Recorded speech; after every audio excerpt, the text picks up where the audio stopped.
ایک طالب علم علماء کرام کی خدمت میں حاضر ہوا، اس نے جا کر عرض کی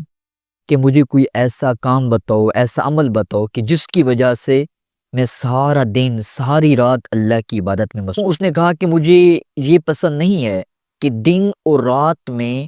کوئی ایسا لمحہ گزرے، ایسا وقت گزرے کہ جو اللہ کی عبادت سے محروم رہے۔ اس نے کہا کہ میں یہ چاہتا ہوں کہ میں سارا دن ساری رات اللہ کی عبادت کرتا رہوں، نیک اعمال میں مصروف رہوں۔ میرے دن اور میری رات میں اگر کوئی لمحہ، کوئی منٹ، کوئی سیکنڈ، کوئی وقت ایسا گزرتا ہے جو اللہ کی عبادت کے بغیر، اللہ کی یاد کے بغیر گزرتا ہے نا،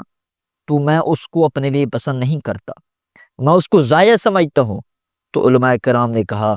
کہ اے بچے، تو کامیاب ہو گیا ہے، کیونکہ جو تیری سوچ ہے، جو تیری نیت ہے، تو یہ چاہتا ہے کہ میں اپنی جوانی اللہ کی عبادات میں گزاروں۔